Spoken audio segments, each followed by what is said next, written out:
Welcome back to channel Ayurveda 360. So people consider health is wealth, and for attaining this wealth we need to concentrate on two main aspects. One is food and another one is regimen. And when we consider food, first question that comes to mind is how much to eat. Like what should be the quantity I should be consuming, what should be the quantity my daughter should be consuming, and so on. So in today's video we are going to talk on this topic, that is quantity of food to be taken, how much to eat.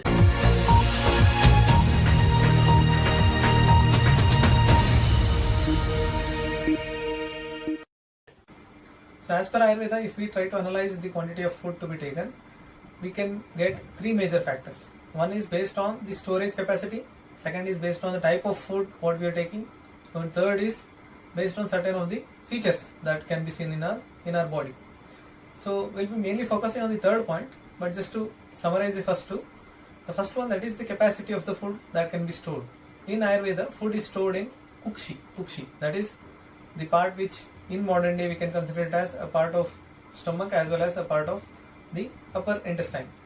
So this part is divided into three parts as per Ayurveda, three subparts as per Ayurveda. So one part should be considering the solid food, one part should be given liquid food, and the rest of the part should be left free, so that the dosha can act on that and help in the digestion of the food. This is the Trikukshiya Siddhanta as per Ayurveda, based on storage of the food. So second point is based on the quality of the food. So certain of the foods are considered to be heavy to digest, or you can say, in other words, it takes a longer time for digestion. Like for example, if you take food prepared from black gram, it takes usually longer time. Whereas if you take food which is made from simple rice, which is harvested which is stored for longer time, it takes a shorter time for digestion. So this is based on the quality of the food, which determines the capacity of the person to eat. So based on this also we can decide. For example, if you are going to take a food which is heavy in nature, for example, usually in parties, weddings, whatever food is being served is usually heavy in nature, especially like sweets. So in such cases, the food that is to be taken should only be either 1/3 of your satiety or half of your satiety. For example, if you like a sweet like rasgulla, and if you want to consume 4 of them at once, then the quantity that you should be taking is only 2 or even 1. 1 could be the best, you can say the ideal quantity. Or you can say, in other words, if you want to take a rice item and usually you like that item, so usually you take it approximately 200 to 250 grams. So if that is your interest in taking such food, the actual food that you require is just half of that, or you can say just until you attain the satiety. Usually what happens is, if you like the food, you don't worry about the amount of food which you have taken. Usually go on continue, or you can say continue until the person who serves the food tells you to stop. So that is the wrong method of taking food. If you like the food, and if it is heavy in nature, 1/3 or half of your satiety. If it is lighter in nature, then just about satiety. So that is the actual method of identifying the quantity of the food, based on the guru, or you can say lagu, that is heavy and light food based on the digestion. So now we are going to third point. So first and second point is very difficult to analyze from a common person's perspective. We don't know regarding 1/3 of the kukshi, 1/3 based on the food, solid, liquid, and the remaining for the dosha to act. We can't identify practically, very difficult. Second one, again based on the quality of the food, still it's a very relative term. Half, 1/3, such kind of examples have been given, or you can say explanation has been given. And still a better one which we can regularly follow, that is based on certain features which we can find in our body after we consume food. Now we are going to focus more on this topic. We are going one by one with certain of the features. You need to identify these features in your body, and if you are getting these features, if you have to just go on putting tick mark under each of them. If you are getting majority of them under your belt, that means you are on the right track. If you are not, then so basically what you are seeing on the screen is the reference for what we are going to discuss in this video. That is taken from Charaka Samhita, one of the sthan called as Viman Sthan. He has explained these features in Sanskrit words.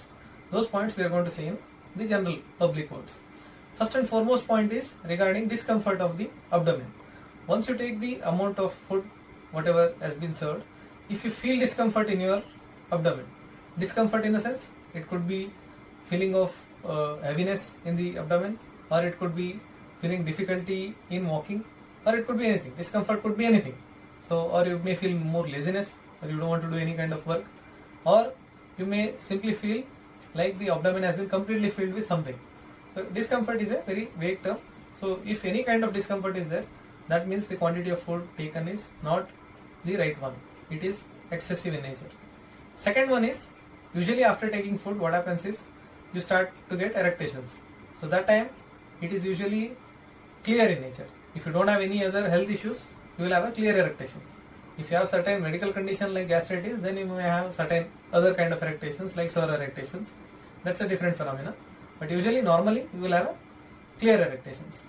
So if it doesn't happen, if you're getting obstructions while getting these, or if you're not getting such kind of erections, and if you feel like your abdomen is getting bulged because of attainment of, or you can say accumulation of gas in general, what people tell, gas accumulation in the abdomen, it means the abdomen is not allowing the erections to have proper flow. That is another of the important feature. It should be, the person should have proper erections. So third point is related to flanks. Just like abdomen, you should not have any kind of discomfort in the flanks. So what is flanks? Flanks is nothing but the lateral part or the side part of your chest and the abdomen. So there also you should not have any kind of discomfort in any ways. It could be the heaviness, or it could be some kind of feeling of being filled with some heavy material like food. So you should not have any kind of discomfort.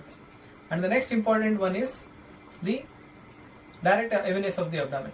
So one more was the discomfort in the abdomen. Now he is talking about the heaviness of the abdomen. So usually what happens, people usually eat, they eat until they feel like their stomach is full. Actually this is the wrong habit, or the most commonly followed wrong habit.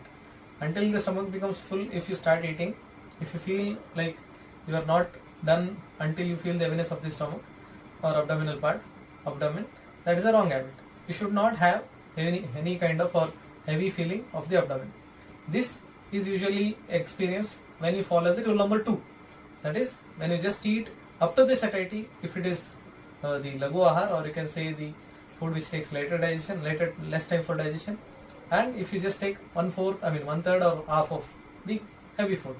If you follow that, then you can experience this kind of feature, that is heaviness of the abdomen is not present.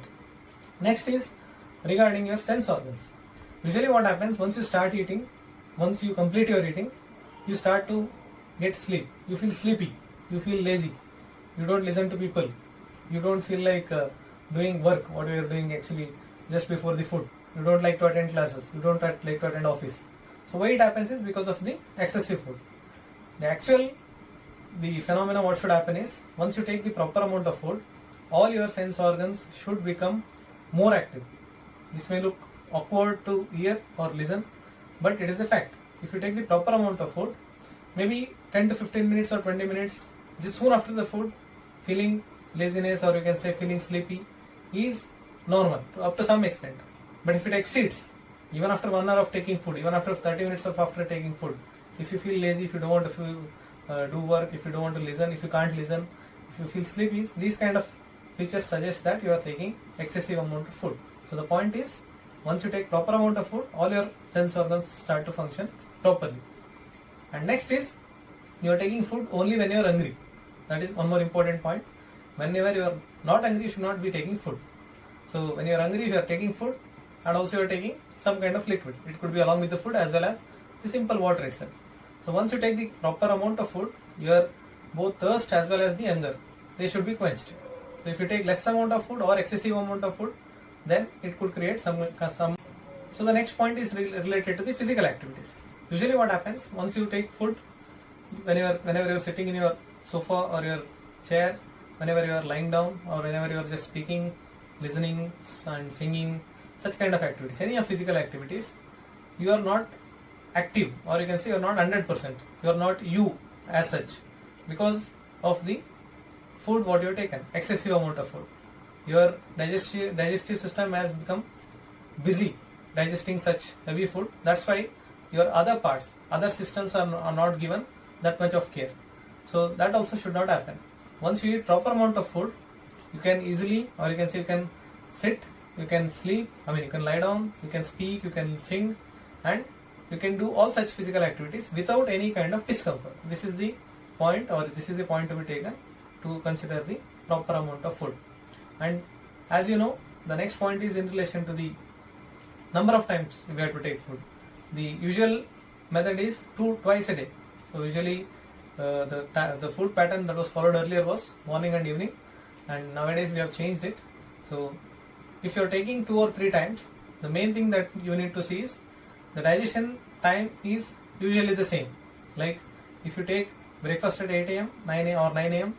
and you take lunch at 1 p.m. and you take dinner around 7 or 8 p.m., the digestion time should be almost same every day, which means you should be getting hungry by 12:30, 12:45. You should be getting hungry by 7:30, 7 or 6:45, and you should be getting hungry by morning 7, 7:45 or 8:45, based on your routine habits. So a set period of breakfast, lunch, and dinner, you should be getting proper hunger every day. That tells you that you are taking actually the right amount of food. If it becomes different, or you can say if it is varying, one day you are getting hungry at 1 p.m., next day you are getting hungry at 2:30 p.m., next day you are getting again hungry at 12:15 p.m., then somewhere or the other your amount of food has been, you can say, compromised. So this is another of the point. And lastly, there are certain of the features which tell you regarding long-term effects. Like if you are taking proper amount of food, definitely your strength, that is bodily strength, as well as your complexion, and you can say the psychological like growth, that is your thinking process, all such activities, they will be normal as per the age and as per the body feature, as per the body support. So if they are also there, if those features also are also there, then that they tell you regarding long-term effect of taking proper amount of food. So on the whole, we can say the right amount of food can be decided based on certain features, and right now we have discussed 3 of them. We have given more importance to the bodily features to know them. Among them also the immediate features and certain long-term effects. And these are the summary points. You can take them as a takeaway points. So we have discussed these points. I hope this video is useful for you.